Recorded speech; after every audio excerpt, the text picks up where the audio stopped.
Hi, my name is Tatiana Dennis. I'm applying for the SDE position for the Portland market. I'm currently an elite level stylist at the Tualatin Ulta location.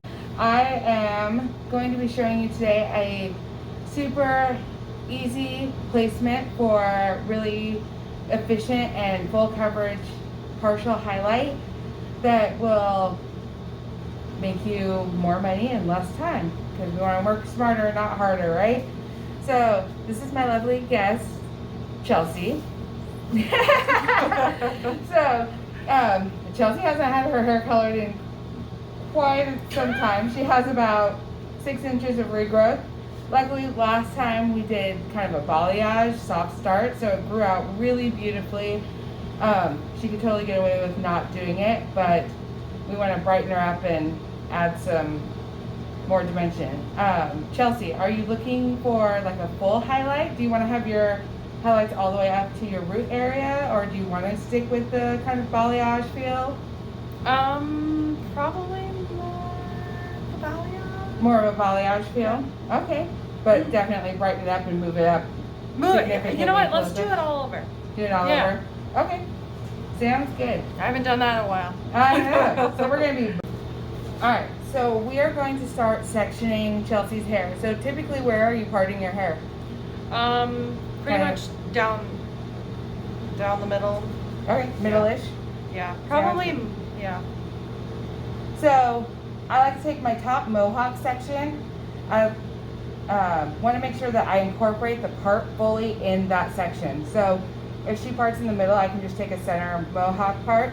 But say she parted like over here, I would tilt my mohawk to be over here so that it doesn't end or start right where the part is, because then you can get some irregularities. I want to make sure it's fully incorporated into the top mohawk part of my section. That's where you are right now is pretty much where I parted. So I guess it's a little bit to the left. Where it is right now? Yeah. Okay, perfect. Okay, so we're going to take our section.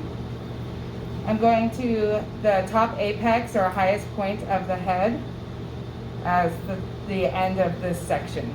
So she's got these lovely bangs that keep falling out of my section. But that's all right.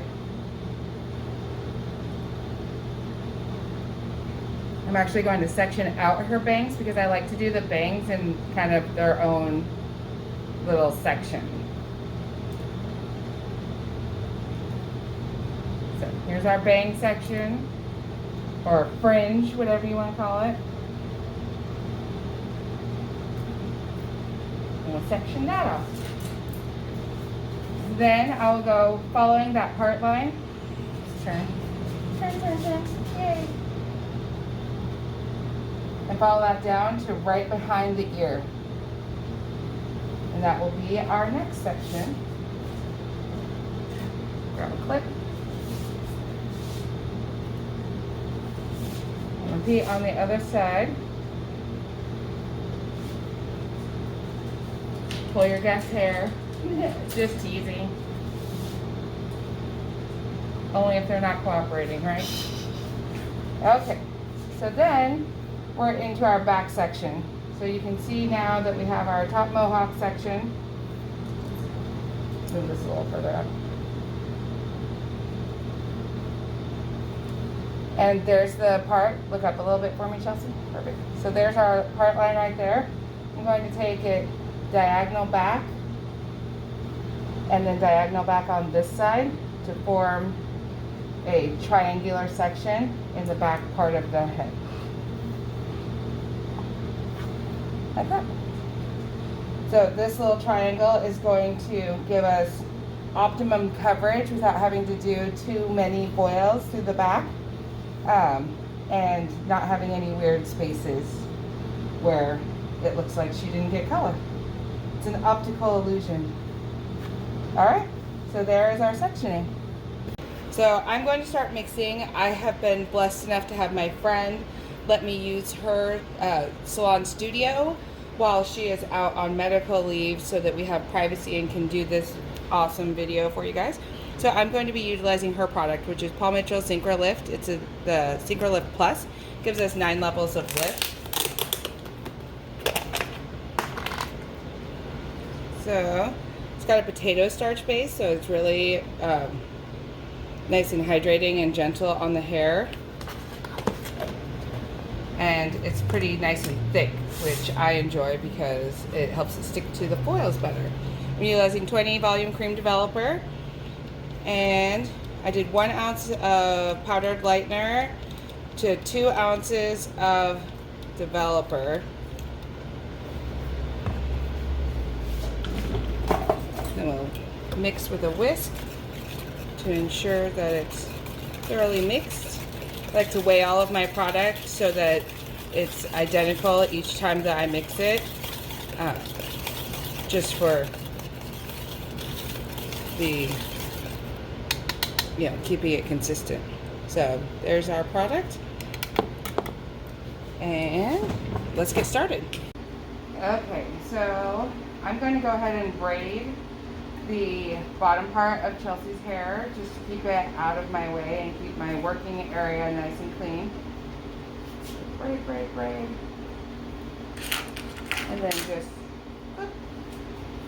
we're going to start with our top back section. This really depends on how quickly you foil. I tend to be a pretty quick foiler, especially with this technique. So I like to start in the back so that I don't have any overlapping foils that make it more difficult to get to the back. If you take longer, I definitely recommend that you start in the back because it's easier to rinse the back and leave the front to process some more than it is to rinse the front and leave the back. Or you could also utilize the technique of just upping your developer level as you go along. So we're going to pull down a thin section to start.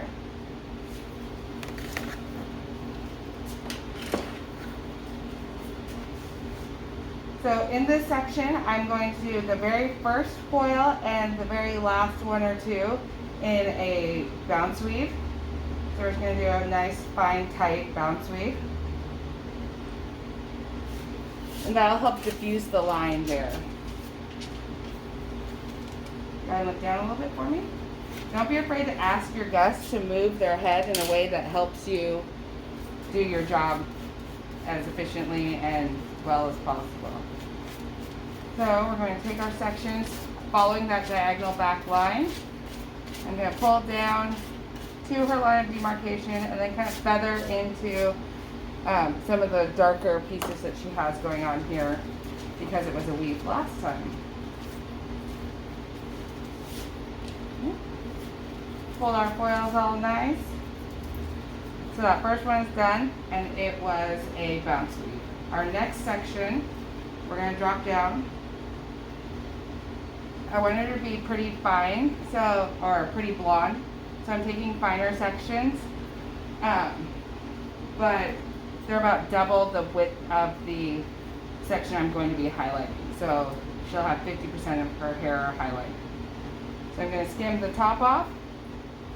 And this one I'm just doing as a slice. So I'm taking my Fermar foils that have like the nice little folded edge, which is nice because it reinforces that edge for us. So we can just lift the section past the part and lay it down, and it gets in there nice and tight. I'm going to apply my lightener about a ½ inch away from the foil line so that I don't oversaturate right at the foil line. But I can stick it really nice and well to the foil to secure it. Apply through there, and then I'll go back in with a mostly dry brush and apply through here.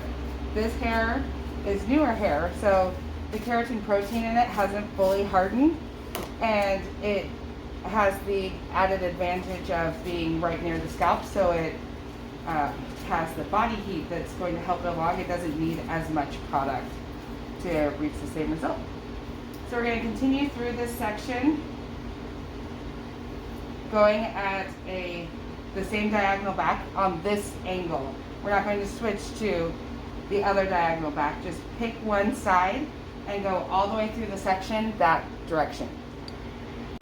All right, so we've moved on to, we did all of our diagonal back sections. And you can see that they're all going that way, and I'm left with this little section right up here. this very top one, I'm going to weave. Still just the same thickness of hair, but more dilute or diffused, so that if it falls in a weird way, she doesn't have any stripes in her hair.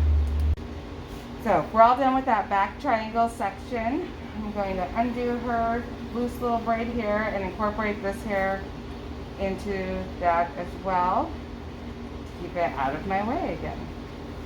Okay, so we have our bang section done. Go ahead and look down for me.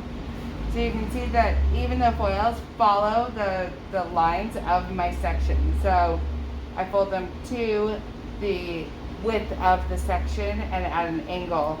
And that helps it keep within my lines, so that when I'm working on the following sections, I don't have really long foils overhanging their partings and getting in my way. So now we're going to switch back. Go ahead and look up. Thank you. We were just talking about how much we love the color of these Rosé All Day from Mar foils. We were saying next time we should probably go Rosé All Day for her color. Maybe this time. We might change it up. I don't know. So we're going to go through this section. I'm going to, again, do the same pattern that I did before, where I'm going to start with a bounce weave in the front or in the back of the section. I already had my bounce weave in the front because I did the fringe. If I didn't have a fringe, I would still do like 3 bounce weaves and then transition into my slices. So I'm going to go through here. I'm taking sections, double the width of the section I'm going to color again. So it's 50% colored. And we're just gonna go with a straight mohawk placement on this one because we're doing so heavy a weave. If I were doing something lighter or like a balayage, I would go the opposite direction of whatever I did for this back section. So since I went diagonal back this way, I would go diagonal back this direction on the top to give that movement for my balayage. But since we're doing such a heavy highlight, it doesn't really matter that we're going this way because it would be the same as if we were going this direction. I do tend to, if I'm doing more than one color, like say I was doing a light blonde and a dark blonde, or a low light and a highlight, I'll tend to fold my foils differently. So this is my foil fold for doing a highlight. If I'm doing a low light at the same time, my next foil would be folded just in half and then the sides in. So the dark color is longer than the short color. And I can just glance at the hair and know exactly what pattern I'm doing and what my next foil is. Alright, so we got our top all finished, those beautifully placed mohawk foils. So now we're going to move on to our side section. So for this, same as with the front of the bang section, I want to make sure that when she pulls her hair back, she doesn't have any weird lines that don't go with her natural hairline. So go ahead and tilt your head to the side for me. Perfect. So I'm going to pull this back and just take a little bounce weave all right here.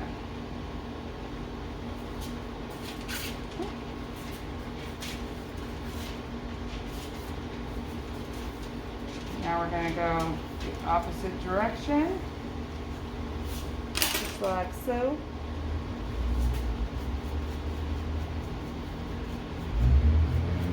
Stick it to the foil, use the corner of my brush to grab those little baby hairs and just lightly paint them, kind of a soft start like a balayage would be. Go past my foil line.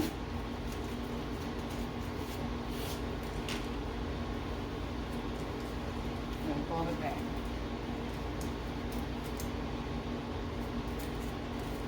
Beautiful. Alright, if I wanted to, I could do another one just like that, just pull out the negative. Sometimes you'll have guests that have a wider hairline like than in this area, especially if their part is off to one side. One of these sides is going to be bigger than the other. So you can take this way and do like a foil here and a foil there just to make sure that you fully incorporate all the way around the hairline in that same technique. Hers are pretty even and one foil covers that entire area. So I'm going to go ahead and move on to this. So right here around the ear, I'm going to do the same thing. Little baby highlight, pulling from that bottom hairline.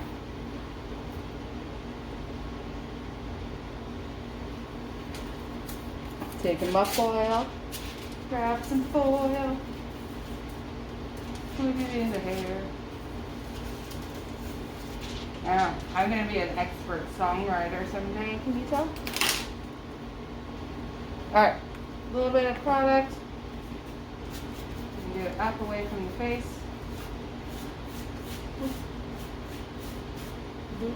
Oh, there's no music, so I have to make my own. Just making noises. Past my foil line. Gonna tuck that in right above the ear. Perfect. Pull up. And in.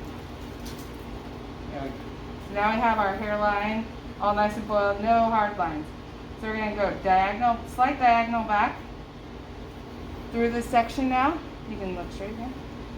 Slight diagonal back through this section, working this way, utilizing slices so that we can get the color in, get maximum saturation and the most amount of blonde for that area.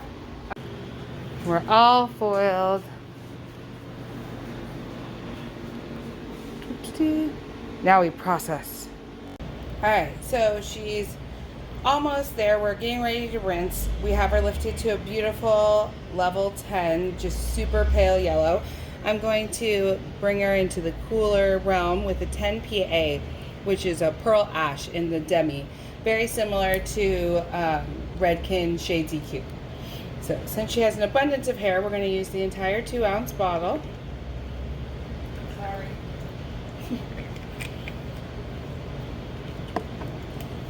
And mix that equal parts with processing liquid.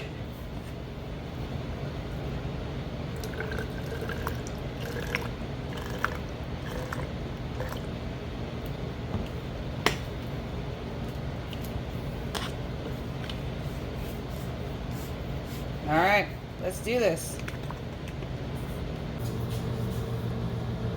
All right, we're all blonded, trimmed up our bangs. Now we're going to go through and smooth her out. Her hair blow dries beautifully straight and smooth, even though she's got a good amount of curl in there. So we're going to use our thermal protection spray. I'm using hot off the press from Paul Mitchell. Take my comb, my smoothing iron. My smoothing iron is set at 350, which I tend to not ever go over 350 because we're smoothing our hair. We're not roasting a turkey. Right, Chelsea? No.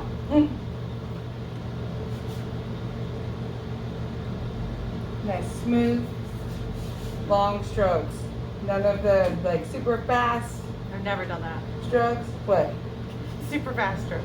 So that tends to be the way that most people have issues. They're like, it takes me forever to flat iron my hair. And it's because they don't take nice, long, slow, smooth strokes. They take like quick, fast ones and then they jack their temperature up to 400 plus degrees because it's not straightening it. But that's because you don't give the heat enough time to penetrate, and doing that just creates more damage.